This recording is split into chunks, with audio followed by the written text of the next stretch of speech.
I'm fancying a bit of dilapidation today, so I've come up on Dartmoor with my 6x17 camera, film camera. You can see up in the sky, I've got a nice Simpson sky, that's what I like to call it, when you get this nice cumulus clouds and there's loads of breaks in between. It's the middle of the day. I don't normally shoot in the middle of the day, but I'm shooting black and white today, Ilford Delta 100, and I'm going to push it. So I'm going to push the film, I'm going to uprate it basically. It's a 100 speed film. I'm going to rate it at 200 and then obviously tell the lab when I get it processed. And when you push the film like that, it increases the contrast in that film. So I'm also going to use some nice red filter as well. Possibly a grad, we'll see when we get down there. But I'm heading over to Nuns Cross Farm, which I've been to before. It's a little bit windy, but it's, as you can see, I've got my hat and my coat on, so even though the sun's out, it's still a bit chilly up here. But yeah, so I'm going to go over and get set up.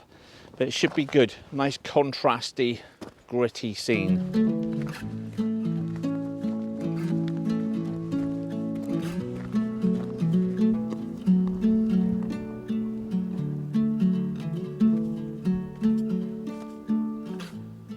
Well, there she is, the location. Looks awful from this side. It's got a corrugated roof on the back of the building, but we're going to go down on the front side of it, which is a little bit more photogenic. You've got these two pine trees here, either side. Yeah, should be good.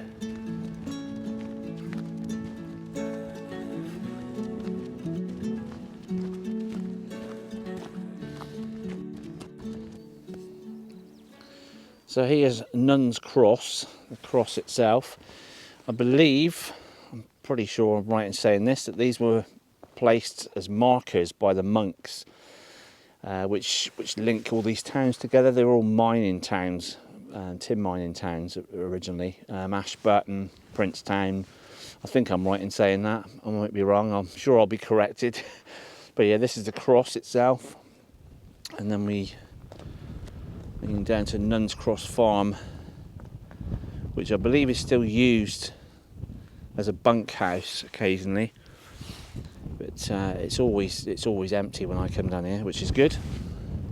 So here we are. You can see they used to have red metal shutters on the windows on this building, which looked a bit naff, but they've actually changed them over now to timber ones by the looks of it. I haven't been here for a while, so it's definitely looking nice and dilapidated at the moment.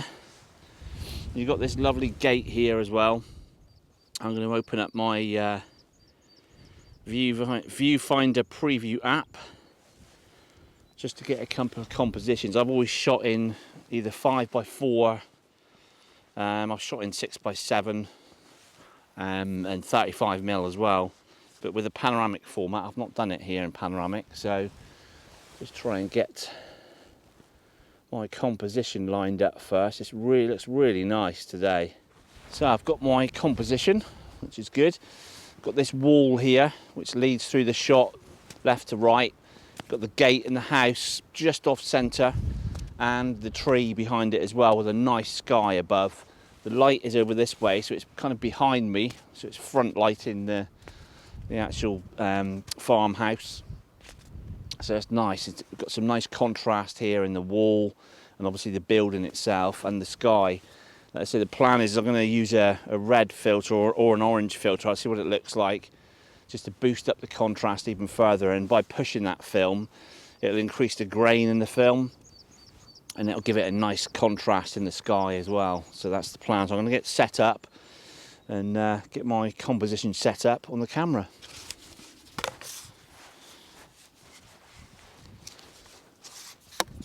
Standing up on this little divot here, which is going to give me a little bit more height to shoot over the top of the wall, because there's some nice grasses over the other side of the wall there.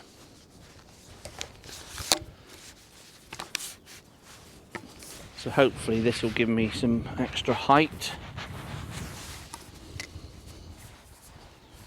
There we go.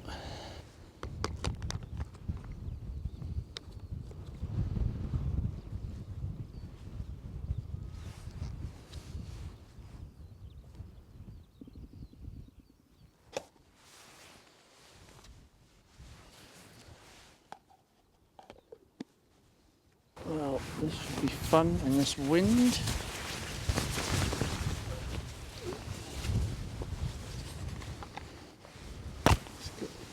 Let's get the loop out. Composition's good. I've got some nice space between the wall and the building. Nice bit of focus throughout. Excellent. Because I'm quite a distance away from my foreground, if you like, I should only need to stop down to about f22. So I'm going to take this off for a minute because the wind is driving me nuts. But composition's all good, so it's looking nice. Just got the light's pretty constant today, so there's no panic with the exposure. I've used my loop to focus, so the focusing's good. Stop down to f22, which will give me the depth of field from foreground to background. Foreground doesn't start really until that's this wall, which is about, I don't know, 20 feet from me. So focused on the building itself, walls nicely in focus, background slightly soft at 6.8, but as I stop down to f22, gives me good focus then. So I'm going to get the filters on and start metering. So filtration wise, using case filters, got the holder on. I'm going to use a 0.6 soft grad over the sky because I really want to boost this sky up. I'm going to get quite a lot of contrast anyway, and I've got frontal light behind me, so the sky is quite bright. It's probably about a stop. I haven't metered it yet. Probably about a stop this difference from the foreground. But I want to create like a really moody shot with this. So 0.6 grad, and I'm going to use a red filter because I'm shooting black and white. The red filter really boosts the contrast, especially in the blue sky. It'll make the clouds stand out more, and it also gives some more contrast to these grasses against the wall here, and obviously the building itself. So that's the plan. So I've got myself a meter. It's a Minolta spot meter. I had this meter before years ago, but I sold it, so I bought another one. So first thing I'm going to do is go into my ASA or my ISO, and I'm going to change the film speed up. So I'm going to uprate it or push it to 200. So that's my first thing. Go back into the time mode then, and then we're ready for metering. This is my F number here. You can change that to EV or F number. I'll keep it on the F number. Basically, to take a reading, press the button. You've got a 1% circle in the middle of the screen as you look through here. I'm going to meter off a mid-tone. There's loads of great mid-tones here. Grass is a good mid-tone, and everything's within the same sort of light because we're in the middle of the day. So take a reading off there. This scale at the top, this analog scale, as I come down through my different apertures, you can see that the shutter speed changes. So basically I choose the aperture that I'm going to use, which in this case is going to be f22. You can see it's 250th of a second there now. And I've also got to allow for I've changed it to an orange filter. The red was a bit too strong, so it's an orange filter. The graduate filter's over the sky anyway, so that doesn't matter. And I'm not using a polarizer, so it's literally just, I'm going to add a stop for the orange filter, maybe a stop and a half, just to allow for that. So yeah, I've got loads of mid-tones here. So I normally meter off grass, which is a good mid-tone, or even the grey in the wall. Now this is a 1% circle in this meter, so as I look through, I can actually take a reading off one of the stones in the wall there, and that'll give me a really accurate mid-tone reading. So again, that's giving me, let's have a look, f22, 120th of a second, so the nearest to that is 125th of a second. Now I've got to add on a stop, I would say stop and a half for the orange filter as well then. So that brings me down to 60th. 60th of a second is a good start point. And like I said, I can work underneath that a little bit as well then, just to give it a little bit more boost in contrast. So yeah, on top of my base reading, which I've based on a mid-tone, I'll check. I can average out, do a meter check on different areas of the scene, so the highlights, shadow detail. There's not much shadow detail here at the moment because it's quite bright, but I'll just double check on a few places. But the best reading is I'm getting off this grey stone and the grass. There's literally just a millimetre between the readings, so I'm going to go off this grey stone. Right, so I'm all set. I'm going to start at 1/30th of a second and f22, orange filter, grad over the sky. The light's constant now, so I'm ready for my first frame. Lens shutter's cocked. Now what I'm going to do is I'm going to shield the top. Always make a point of doing this, especially with direct sunlight, because sometimes you get light rays bouncing around. There we go. Okay, last frame. Sun's popping in and out of cloud at the moment, so every now and then obviously your light levels change, so I keep re-metering if I need to, but it's pretty constant today, so once it's out of the cloud it's pretty easy to meter for. My last shot, dropped it down to 1/8 of a second, f22 again, so let's take this one before the sun disappears. Again, just shield the top of the lens just to stop the light bouncing around. Excellent.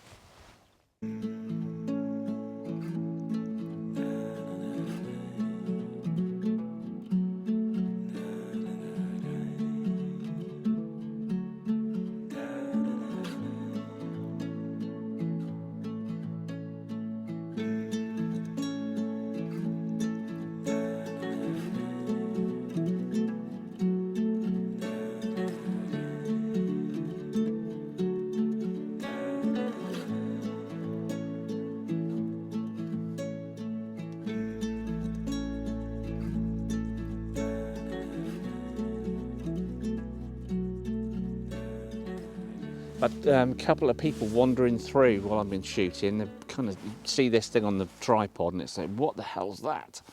So one girl, a couple of ladies came along, and one girl wanted to sort of see what it was, so I put the dark cloth over her head so she could have a look at the back of the focusing screen. She was like, wow! But yeah, it's an unusual camera when you see it out in the open like this, but it's one of those things. I know I mentioned it before in another video, but it's one of those things. It always creates a bit of interest. Right, I've done pretty. Now it's time for gritty. So I've got a full-on shot of the farmhouse here now, straight on, nice levels. It's very difficult to get it square. This is where I miss the movements that you get with 5x4 cameras.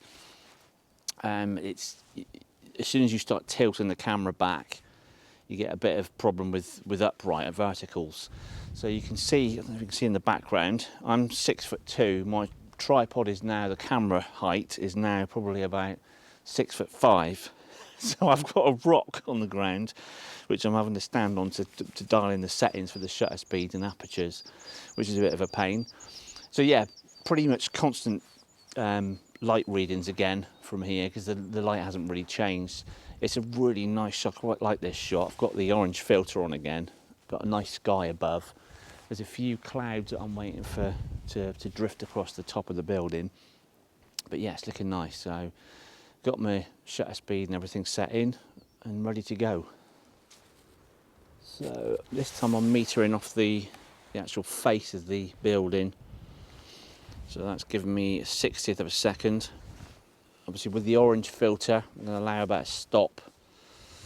Don't want to go too far overexposed, rather underexpose this slightly to boost up the contrast a bit more. So 1/30th of a second is a good start point on this. Again, I've got the grad on it over the sky, and it's part of the way down over the building because the top of the building's in shadow.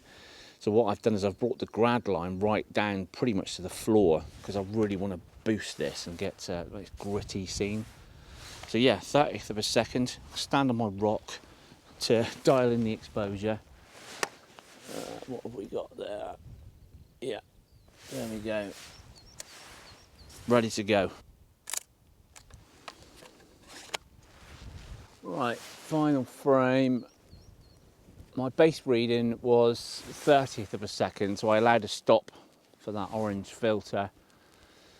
So I've gone up to 60th of a second. I've also done a 15th, and now I'm on an 1/8 of a second for my final frame. I know with this meter, this is the first time I've used this, so I've done some tests with this in relation to my digital camera, and it matches it exactly, but obviously with film, it's a different story. So I've bracketed just so I can make sure this works as it should. Right, so last frame.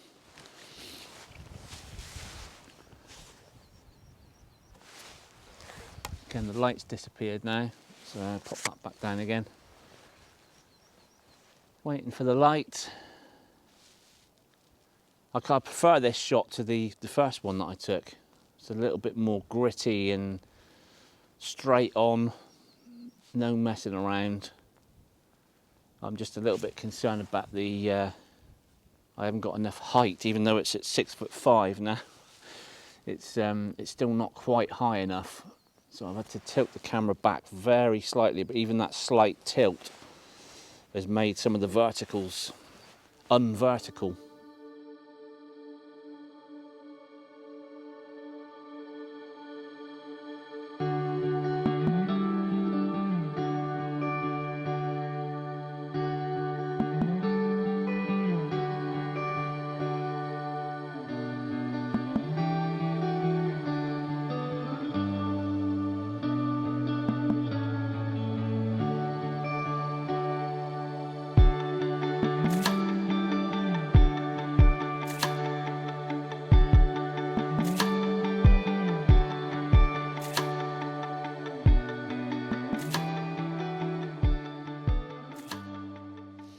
Excellent. 2 rolls of exposed black and white film. Get those into the lab. Really enjoyed this shoot. It's something a bit different. I've been here, like I say, quite a few times before, but it's nice to shoot it in black and white and in this format.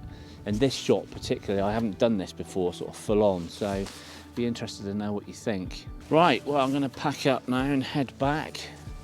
Hope you've enjoyed this one. I've immensely enjoyed it. It's been great fun. It's nice to shoot something a bit different. So thanks again for watching, and hopefully you can join me on the next one.